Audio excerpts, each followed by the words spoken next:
प्यारे बच्चों, सुप्रभातम। मैं आप लोगों की हिंदी विषयाचार्य आज पुनः एक बार पठन पाठन की कुछ सामग्री लेकर उपस्थित हूँ।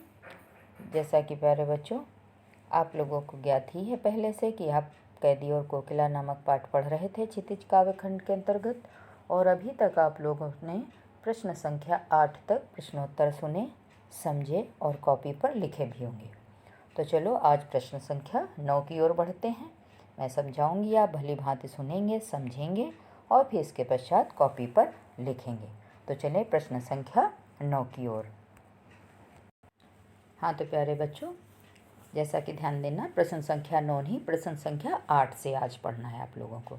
तो चलें प्रश्न संख्या 8 की ओर बढ़ते हैं। मैं प्रश्न पढ़ूंगी, आप अच्छी तरह से सुनेंगे, उत्तरों को भी ध्यान देंगे। पहला 8वां प्रश्न है, कवि के स्मृति पटल पर कोयल के गीतों की कौन सी मधुर स्मृतियाँ अंकित हैं जिन्हें वह अब नष्ट करने पर तुली है। ये आपका प्रश्न रहा। यहाँ पुनः प्रश्न पढ़ती हूँ।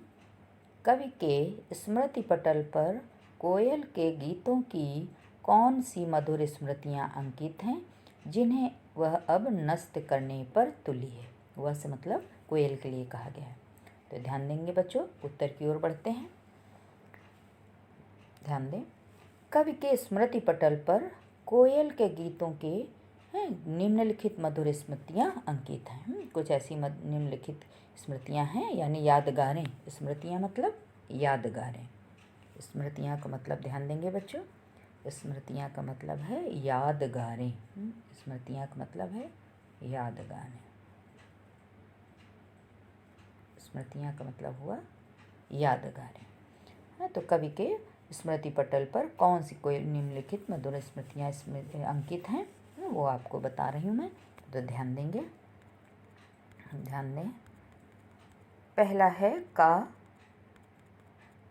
कोयल बाग बगीचों में आम के पेड़ों पर अपना मधुर गीत सुनाया करती थी। कवि को याद है कि कोयल कहाँ पर, बाग बगीचों में आम के पेड़ों पर अपना मधुर गीत सुनाया करती थी। सुन रहे होंगे। अगला है, जब ओस में भीगी घास पर सूरज की किरणें पड़ती थीं तब कोयल क्या करती थी, गाना सुनाती थी। सुबह सुबह कहते हैं, प्रातःकाल होते ही जब सूरज की किरणें पड़ती थी घास पर तो क्या होते थे, कोयल अपना मधुर गीत सुनाती थी।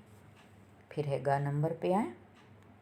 अगला है, ध्यान दें, गा पे, वह दिन के समय अर्थात प्रातः, दोपहर अथवा दिन ढले गीत सुनाया करती थी। कहते कोयल का बोलने का कोई समय नहीं होता, सुबह से बोलना चालू होती है, शाम तक बोलती रहती, यहाँ तक दिन ढले तक भी कोयल बोलती रहती। दिन ढले यानी शाम के समय, जब दिन ढल जाता, सूर्यास्त होने लगता है, तब तक कोयल क्या करती, अपना मधुर गीत सुनाया करती थी। अगला है, ध्यान दें, जब सारे संसार को ध्यान देंगे, अपने तेज झोंकों से कांपने वाली हवा के बीच कोयल गीत सुनाती थी। कवि को याद है, अपने तेज झोंके, जब कपाने वाली हवा चलती थी, है ना, खूब कड़कड़ाती सर्दी वाली कपाने वाली हवा चलती थी, उसके बीच में भी कोयल क्या करती थी, अपना मधुर गीत, अपना मधुर गान सुनाती थी। किस स्वर में, मधुर स्वर में, अपने मधुर स्वर में। देख रहे होंगे बच्चों, किसमें, मधुर स्वर में अपना गीत वो कोयल को सुनाती थी, जो उसको ये अभी तक याद है। अगर ध्यान देंगे आगे, अब कोयल इन सारी मधुर स्मृतियों को नष्ट करने पर इसलिए तुली है क्योंकि वह अंग्रेज सरकार द्वारा स्वाधीनता सेनानियों पर, ध्यान देंगे, किए गए अमानवीय अत्याचारों से क्षुब्ध है, दुखी है। उसके अंदर ये बड़ी भावनाएं आ रही हैं कि कैसे अंग्रेजी शासक लोग स्वाधीनता सेनानियों पर अत्याचार करते थे, उनका शोषण करते थे, इसलिए बहुत कोयल दुखी है। तो इसलिए कहा थी कि अब कोयल इन सारी मधुर स्मृतियों को नष्ट करने पर इसलिए तुली है क्योंकि पहले तो मधुर गीत सुनाती थी, लेकिन अब क्या कर रही है ना, चीख रही है। क्यों चीख रही है? रात के क्योंकि उसे स्वतंत्रता सेनानियों पर जब अंग्रेज शासक अत्याचार कर रहे हैं, मानवीय व्यवहार कर रहे हैं, तो उसे दुख हो रहा है, इसलिए रात के समय वो चीख रही थी। तो ये ध्यान दिया होगा बच्चों। प्रश्न संख्या 8 का उत्तर हुआ। अब चलो प्रश्न संख्या 9 की ओर बढ़ते हैं। तो ध्यान दें बच्चों, प्रश्न संख्या 9 है, ध्यान दे रहे होंगे, हथकड़ियों को गहना क्यों कहा गया है? हथकड़ियों को गहना क्यों कहा गया है? प्रश्न अच्छी तरह से समझ में आ रहा होगा। जैसा कि आपने पाठ्य पुस्तक में पढ़ा भी है पाठ है, तो आपको पता भी चला क्यों गहना कहा गया है। जैसा कि बच्चों गहना क्या होता है? आभूषण। गहना किसे कहते हैं ना? गहना का मतलब है आभूषण, है ना? गहना का मतलब होता है आभूषण। और कवि के लिए हथकड़ियाँ क्या थी? आभूषण के समान थी। कवि ने क्या माना हथकड़ियों को? गहना। ध्यान देंगे, कवि ने हथकड़ियों को गहना इसलिए कहा है क्योंकि हथकड़ियाँ कवि के लिए बंधन नहीं है। क्योंकि उसको धारण कर वो क्या महसूस करता है? अपनों को गौरवान्वित महसूस करता है। वो उसके लिए क्या है? गौरव की चीज़ है। उसके लिए हथकड़ियाँ उसके लिए किस चीज़ है? क्या है? उसके लिए गौरव की वस्तु है। गौरव की वस्तु है। हथकड़ियाँ उसके लिए क्या हैं बच्चों? गौरव की वस्तु हैं, क्योंकि वह स्वाधीनता सेनानी है। ध्यान दे रहे होंगे, कवि क्या है? कवि कोई साधारण अपराधी नहीं है कि उसने कोई अपराध किया है वो तो उसे कैद किया गया, जेल में बंद किया गया है, बल्कि क्या है? वो स्वाधीनता सेनानी है। वो स्वाधीनता सेनानी है। उसे अपने देश की स्वतंत्रता के लिए आवाज़ उठाई है। देश को आज़ाद कराने के लिए, देश को परतंत्र भारत को स्वतंत्र कराने के लिए उसने क्रांति की है, आवाज़ें उठाई है। अपनी मातृभूमि की स्वतंत्रता के लिए आवाज़ उठाना कोई अपराध नहीं माना जाता। कि अपनी मातृभूमि की रक्षा करने, अपनी गौरव गरिमा की रक्षा करने के लिए यदि कोई आवाज़ उठाए तो क्या होता है? वो कोई अपराध नहीं होता। तो इसलिए कवि ने कहा है कि इसलिए हथकड़ियाँ उसके लिए बंधन न होकर क्या हो गई हैं? गहना हो गई हैं। हथकड़ियाँ क्या हैं? बंधन नहीं है, बल्कि क्या है? गहना है। उसके लिए क्या है? आभूषण है। क्या है? आभूषण के समान। हथकड़ियाँ उसके लिए आभूषण या गहना के समान बन गई हैं, जिसे पहनने में उसे क्या होता है? गर्व और गौरव की अनुभूति हो रही है। वो अपने को गौरवान्वित महसूस कर रहा है, क्योंकि हथकड़ियाँ उसके लिए क्या है? गहना है। वो उसके लिए प्रेरणा है। हथकड़ियाँ उसके लिए क्या है? कि प्रतिष्ठा है। हथकड़ियों ने उसको क्या दी थी? प्रतिष्ठा दी है। हथकड़ियों ने ही उसको क्या दी है? प्रतिष्ठा दी है। तो इसके लिए हथकड़ियों ने उसको क्या दी है? प्रतिष्ठा दी है, तो इस सम्मान दिया है। तो इसलिए उसने हथकड़ियों को क्या किया है? स्वीकार किया है और गहना स्वरूप मान करके उसको क्या किया है? धारण किया है। तो इस तरह बच्चों एक प्रश्न संख्या 9 का उत्तर आपको समझ में आ गया होगा। तो चलो प्रश्न संख्या 10 की ओर बढ़ते हैं। सुन रहे होंगे अच्छी तरह से, देख भी रहे होंगे। तो प्रश्न संख्या 9 हो गया, 10 पर बढ़ते हैं। प्रश्न संख्या 10 पढ़ती हूँ। काली तू, यहाँ से काली तू रजनी भी काली, यहाँ तक ना काली तू ए आली, यहाँ तक है। अगर पूरी पंक्ति ये देखी जाए है ना, तो किताब में आपको देखने से मिल जाएगी। सबसे पहली वाली पंक्तियाँ हैं, काली तू रजनी भी काली, शासन की करनी भी काली, काली लहर कल्पना काली, मेरी काल कोठरी काली, टोपी काली कमली काली, मेरी लौह श्रृंखला काली, पहरे की हूँ कृत की ब्याली, तिस पर ए गाली ए आली। यहाँ तक है लाइनें बच्चों। तो इन पंक्तियों में काली शब्द की आवृत्ति से उत्पन्न चमत्कार का विवेचन कीजिए कि काली, काली शब्द जो आया है बच्चों, है ना, जो काली शब्द आया है, जो काली शब्द आया है, इसका क्या चमत्कार है? इसका क्यों शब्द यहाँ पर प्रयोग किया गया है?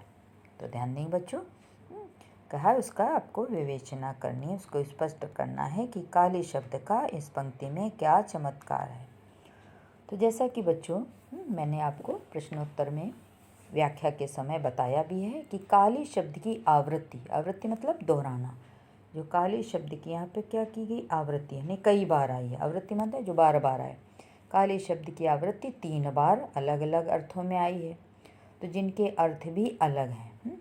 जैसे काली तू रजनी भी काली, टोपी काली, कमली काली, मेरी लौह श्रृंखला काली।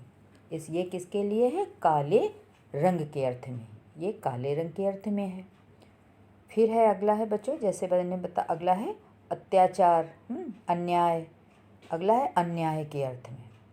तो इन पंक्तियों में जो मैंने अभी पहले पढ़ी थी, तो शासन की करनी भी काली, मेरी काल कोठरी काली, ये किस में आया, अन्याय के अर्थ में। देख रहे होंगे, ये अन्याय के अर्थ में आया। फिर है अत्याचार तथा भयानक के अर्थ में, तो ये काली लहर कल्पना काली, क्या है, काली लहर कल्पना काली। अगली पंक्ति है ना, आखिरी में आ जाती है। तो काली लहर कल्पना काली ये भयानक के अर्थ में आया है, इसलिए यहाँ पर कौन सा अलंकार है, यमक अलंकार। जैसा कि अभी बाद में आप अलंकार पढ़ेंगे, है जहाँ पर कोई शब्द एक से अधिक बार आए और अर्थ अलग अलग हो, वहाँ यमक अलंकार होता है। तो यहाँ काली शब्द एक से अधिक बार आया है और उसके अर्थ भिन्न भिन्न है, इसलिए यहाँ पर यमक अलंकार की पुष्टि हुई है। तो इस तरह बच्चों आपको ये समझ में आया होगा। अगला उसमें है, कवि काली शब्द की बार बार आवृत्ति के द्वारा क्या प्रकट करना चाह रहे हैं, तो ये प्रकट करना चाहता है, प्रश्न है ना, आवृत्ति से उत्पन्न चमत्कार का विवेचन कीजिए कि काली शब्द से क्या चमत्कार उत्पन्न हो रहा है। तो जैसा कि बच्चों कवि काली शब्द की बार बार आवृत्ति से के द्वारा यह प्रकट करना चाहता है कि कारागार के जीवन में चारों ओर क्या निराशा और अत्याचार का क्या है, साम्राज्य फैला है। चारों ओर अत्याचार है, अन्याय है, शोषण है, सब तरह निराशा का वातावरण है। कैसा वातावरण, अत्याचार का, भयावहता का वातावरण है। अंग्रेज सरकार के कुशासन की भयावहता का साकार चित्रण है। कैसी स्थिति है, वातावरण भयावह है, सब भयभीत रहते हैं, कोई बोल नहीं सकता।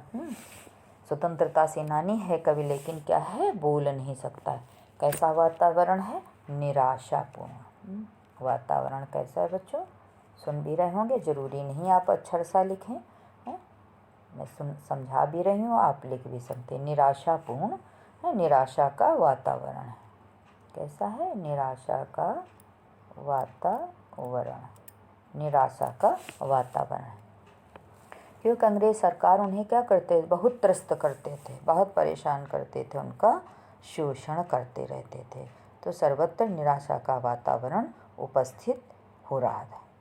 तो इस तरह बच्चों काली शब्द का जो चमत्कार हुआ है, काली शब्द क्या चमत्कार उत्पन्न कर रहा है, इसका मैंने आपको बताया, आप भली भांति सुना, समझा भी होगा।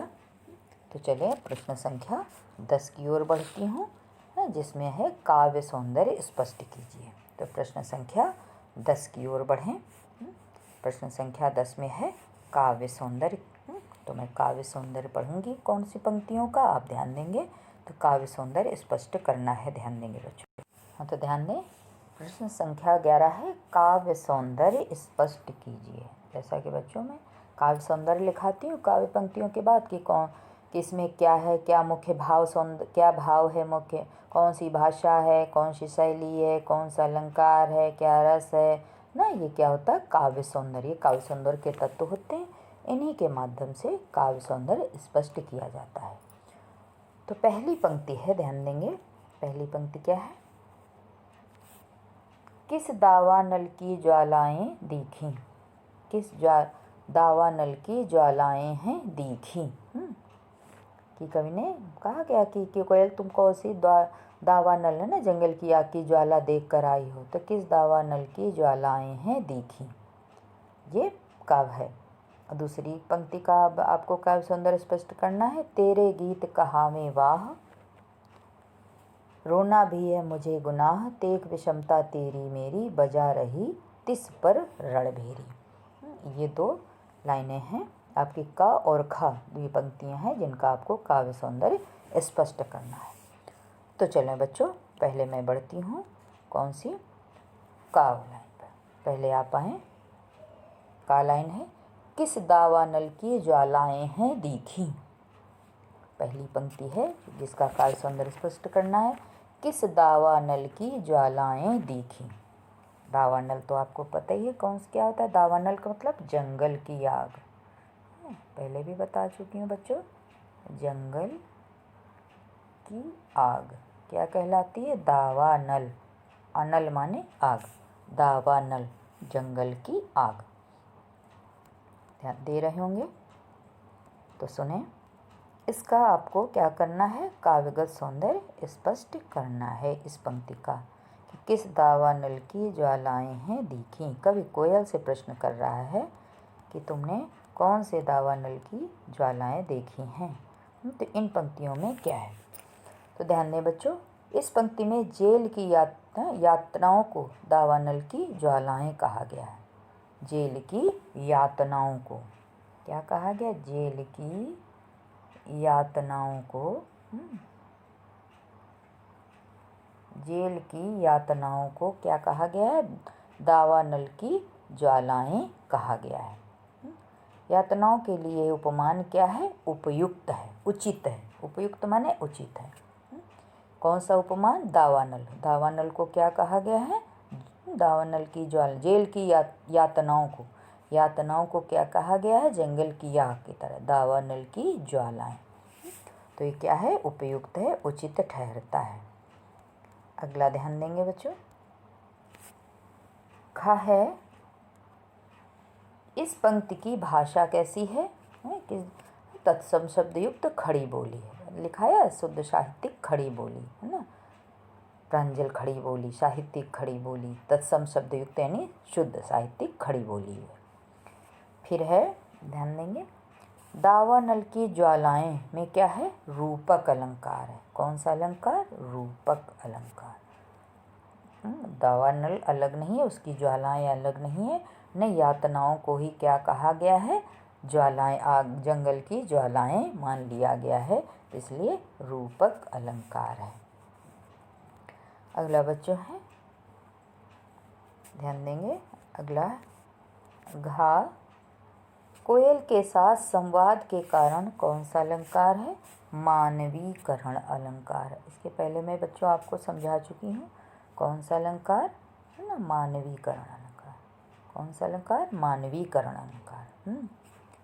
प्रकृति की चीज़ों में, है ना, मानव संरचना करना, मानव सत्ता को देखना, उससे वार्ता करना, ये सब क्या हो जाता है? मानवीकरण अलंकार।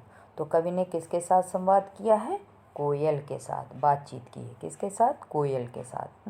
कोयल तो वाणी है नहीं उसके पास, मनुष्य जैसी जो बोल लेगी, है ना। तो कोयल के साथ संवाद किया है ना। कोयल से प्रश्न पूछ रहा है, प्रश्न शैली में ना प्रश्न कर रहा है। तो इसलिए यहाँ कोयल का क्या किया गया है? मानवीकरण किया गया है।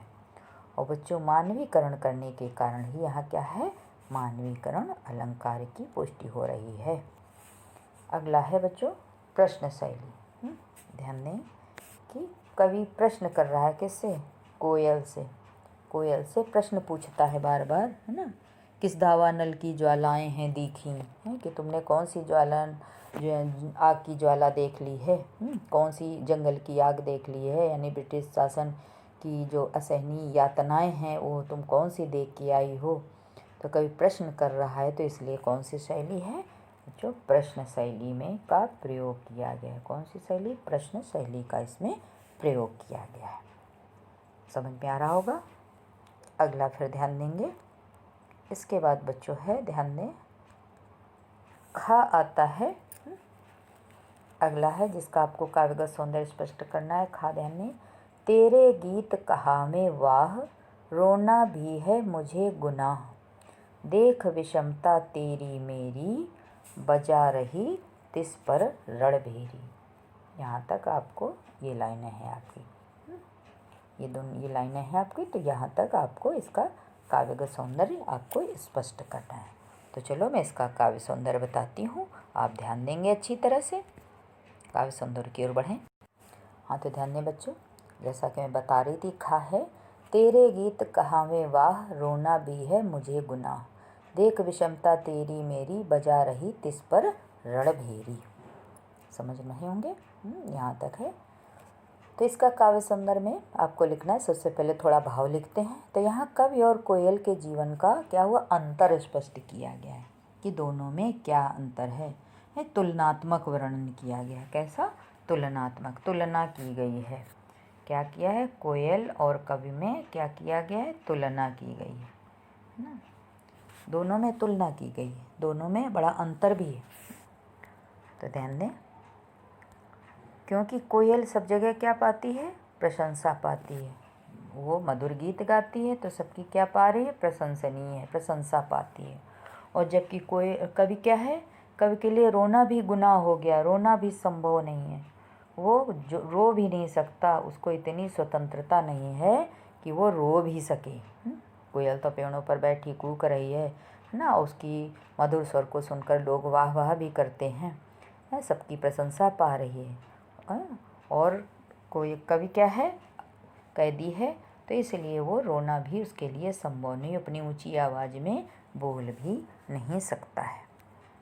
अगला ध्यान देंगे बच्चों, खा है इसमें।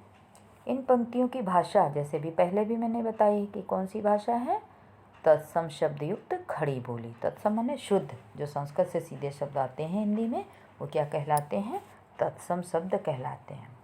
तो इसकी भाषा कैसी है, मुहावरेदार, खड़ी, तत्सम शब्द है। तो अगला खड़ी बोली है। अगला ध्यान देंगे, बिंदु आया बच्चों, गा में मैंने पूछा है, आप बताया आपको, ध्यान देंगे। गा है, मुहावरा आया है इसमें, रणभेरी बजाना, ठीक है ना। तिस पर मेरी बजा रही, तिस पर रणभेरी। रणभेरी में क्या होते हैं, युद्ध भूमि में बजा जाने वाला बाजा।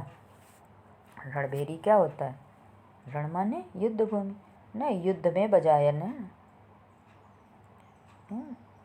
युद्ध में बजाया जाने वाला बाजा, बजाया जाने वाला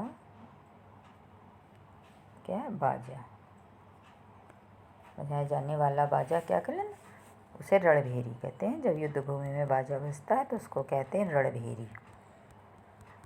तो ध्यान दे रहे होंगे बच्चों। तो कवि ने इसमें कहा है कि मुहावरा का प्रयोग किया है, जो कि रणभेरी बजाना के प्रयोग में भाषा क्या है, और भी सजीवता आ गई उसमें, और सजीव हो गई है ना, और उसमें ऐसा लगता है जैसे जान आ गई उसकी भाषा में।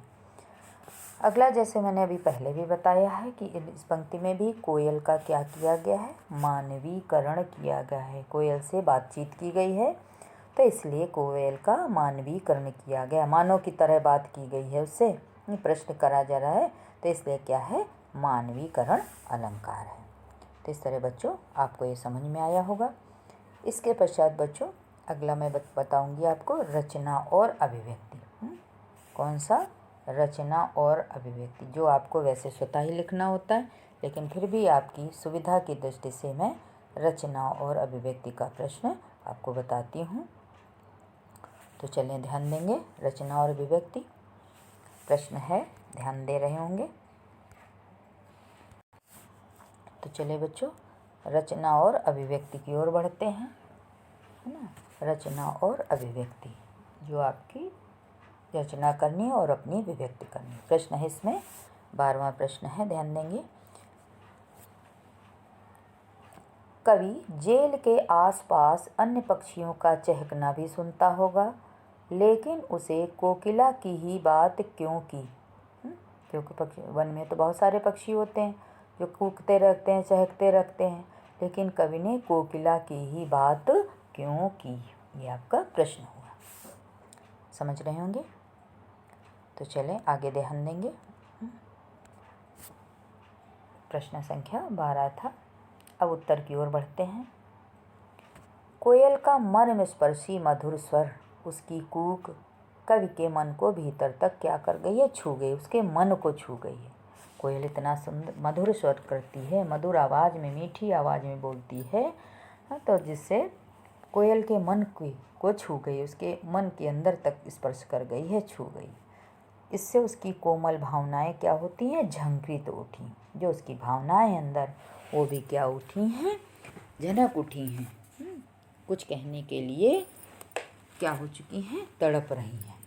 तो भावनाएं झंकृत हो, इसीलिए उसने कोकिला की ही बात की और किसी अन्य पक्षियों की नहीं की, क्योंकि कोयल का स्वर इतना मधुर होता है, इतनी मधुर तान होती है कि उसको अंदर तक क्या कर गया, छू गया।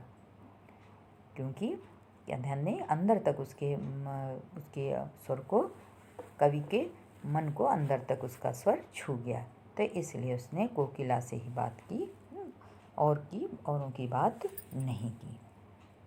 सुन रहे होंगे बच्चों। अब चलें प्रश्न संख्या, किस पर बढ़ते हैं, प्रश्न संख्या 13 की ओर आते हैं। देखिए अंतिम प्रश्न है प्रश्न संख्या 13। तो ध्यान दें, प्रश्न संख्या 13 है, आपके विचार से स्वतंत्रता सेनानियों और अपराधियों के साथ एक सा व्यवहार क्यों किया जाता होगा। पुनः प्रश्न पढ़ती हूँ, सुने ध्यानपूर्वक। आपके विचार से स्वतंत्रता सेनानियों और अपराधियों के साथ एक सा व्यवहार क्यों किया जाता होगा। जैसा कि बच्चों आपको पता ही है कि जो ब्रिटिश सरकार थी है वो क्या है, भारत सर की स्वतंत्रता के विरोध में थी। अंग्रेजी सरकार जो थी, यानी ब्रिटिश सरकार जो थी, वो क्या थी, अंग्रेजी भारत की स्वतंत्रता के विरोध में थी। वो नहीं चाहती थी कि भारत क्या हो, स्वतंत्र हो। वो नहीं चाहती थी कि भारत कैसा हो, स्वतंत्र हो। वो हमेशा चाहती थी कि हम भारतीयों को हमेशा परतंत्रता की बेड़ियों में जकड़े रहें। तो वो हमेशा विरोध करती थी, भारत की स्वतंत्रता का हमेशा विरोध करती थी। और वो क्रांतिकारियों को क्या करती थे, जो स्वतंत्रता सेनानी थे, क्रांतिकारी थे, उनको क्या करती थी, दबाती रहती थी। वो कुछ भी करते थे तो उनको तुरंत जेल में डाल देती थी, उनको सजा देती थी, ताकि वो अपना मुंह ना खोल सकें। तो जो क्रांतिकारी थे, स्वतंत्रता सेनानी थे, उनका हौसला तोड़ना चाहती थी। और यहाँ तक और क्रांतिकारियों को, हाँ, तो जैसा कि बच्चों मैं बता रही थी कि जो अंग्रेज़ सरकार थी वो स्वतंत्रता सेनानियों का क्या कर रही थी, हौसला तोड़ना चाह रही थी। क्या करना चाह रही थी, हौसला तोड़ना चाहती थी। और क्रांतिकारियों को, जैसा कि मैंने पहले बताया, वो दबाना चाहती थी, हर तरह से उनको प्रताड़ित करती थी, उनके साथ अपराधियों जैसा व्यवहार करती थी। कैसा व्यवहार करती थी, जैसे अपराधियों के साथ ना, अपराधियों जैसा, जैसे अपराधियों के साथ किया जाता है, तो वैसा वो व्यवहार करती थी। उन्हें और भी क्या करती थी, शारीरिक और मानसिक रूप से प्रताड़ित करती थी, उनका शोषण करती थी। कैसे बच्चों, शारीरिक रूप से भी और मानसिक रूप से भी। कैसा करती थी, शारीरिक और मानसिक रूप से पीड़ित करती थी। स्वतंत्रता सेनानियों का मनोबल, दृढ़ता, संकल्प शक्ति को तोड़ने के लिए उन्हें चोरों, लुटेरों और अपराधियों के साथ रखा जाता था, क्योंकि उनका मनोबल टूट जाए, कि अगर उनको चोरों, लुटेरों, बटमारों, ना राहगीरों जो लूटते हैं उनके साथ अगर रखा जाएगा, तो उनका मनोबल कैसा होगा, टूट जाएगा। तो उनके साथ रखा जाता था, उन्हीं अपराधियों के साथ, और उनके साथ कैसा दुर्व्यवहार किया जाता, जैसे अन्य अपराधी होते थे उनके साथ जैसा दुर्व्यवहार किया जाता था, वैसे ही स्वतंत्रता सेनानियों के साथ भी दुर्व्यवहार किया जाता था। तो इस तरह बच्चों ये आपको प्रश्न समझ में आया होगा। मैंने आपको जैसा कि बताया, आपको सब सुन भी रहे होंगे, समझ भी रहे होंगे। तो ध्यान दो बच्चों, इस तरह आपको बहुत सारे प्रश्न ऐसे भी आएंगे, ध्यान देंगे बच्चों, जो आपकी पाठ्य पुस्तक में जो नहीं भी लिखाए हैं, लेकिन आपको भावार्थ के अंदर से बहुत सारे प्रश्न आ सकते हैं। अन्य महत्वपूर्ण परीक्षा उपयोगी प्रश्न बहुत सारे होते हैं। ध्यान दें, जैसे बच्चों मैं एक प्रश्न ऐसे ही बताती हूँ कि जैसे है, कवि किस किस चीज़ को काली बताता है ना, कवि कोयल, अंधेरी रात, शासन की करतूत, काल कोठरी, कंबल, लोहे की जो बेड़ियाँ, हथकड़ियाँ है ना, उनको काला बताया है। ऐसे कैदी और कोकिला कविता के आधार पर बताइए कि कोयल और कवि में क्या समानता थी। ये तो आपको पता ही है क्या है, कि वो काल कोठरी में कैद है, वो खुले आकाश में स्वतंत्र है, वो 10 फुट की तंग कैसी अंधेरी कोठरी में बंद है। कोकिल को काली की संज्ञा देना कहाँ तक उचित है। इस तरह के प्रश्न बच्चों बहुत सारे हो सकते हैं, जो भावार्थ पे आएंगे और आपको लिखने पड़ सकते हैं। तो इसलिए ध्यान दें, भावार्थ पढ़ना आपको अनिवार्य है। आप भावार्थ भली भांति से अच्छी तरह से तैयार करेंगे, लिखेंगे। अगर आपको भावार्थ समझ में आ गया तो आप प्रश्न और उनके उत्तर स्वतः लिख सकते हैं। समझ में आ रहा होगा बच्चों। तो इस तरह आज आपका ये कैदी और कोकिला जो पाठ है ना समाप्त होता है। जो आपको मैंने बहुत सारे प्रश्न बताए हैं, अर्थग्रहण संबंधी प्रश्न पहले थे जो आपको पद्यांश के नीचे लिखने थे। उसके बाद आपके पाठ्य पुस्तक के प्रश्न हैं जिनको मैं उत्तरों के साथ लिखकर PDF के माध्यम से भी भेज रही हूँ, और आप वीडियो के माध्यम से सुनेंगे भी ज़रूर, क्योंकि जैसा कि बच्चों आपको पता ही है और आप सुनते भी आ रहे हो कि सुनने से जल्दी चीज़ समझ में आ जाती है। जब आप प्रश्न पढ़ेंगे और सुनेंगे तो आपको बहुत अच्छी तरह से समझ में आएगा। मैंने समझा भी दिया है अच्छी तरह से और आपको समझ में भी आ गया होगा। तो इसके बाद ध्यान दें बच्चों, आपका विद्यालय भी अब 19 से जैसा कि बताया गया है खुलेगा। मैं आपको भेज भी रही हूँ कि कैसे आना है। आपकी क्लास में जो बच्चे हैं उनकी संख्या मैं बता रही हूँ, आपको आधी संख्या में आनी है, यानी रोल नंबर 1 से लेकर के 23 रोल नंबर मैं भेज दूँगी आपकी वो सूची। तो एक रोल नंबर से 23 यानी आधे बच्चों को पहले आना है और आधे बच्चों को दूसरी मीटिंग में आना है, जैसा कि मैं बाद में भी बता दूँगी। और भी जैसा होगा वो आप ध्यान देंगे। ठीक है बच्चों, बाकी मैं आपको लिखित रूप में सूचना भी भेज दूँगी। आप समझ रहे होंगे अच्छी तरह से, उनका निर्देशों का पालन अवश्य करना, और फिर इसके पश्चात आप अपना पूरा गृह कार्य सहित पूर्ण करना। यहीं से आपका पाठ पूरा होता है और मैं समाप्त करती हूँ। अगले दिन जो पढ़ाऊँगी वो आपको बताया जाएगा। ठीक है बच्चों।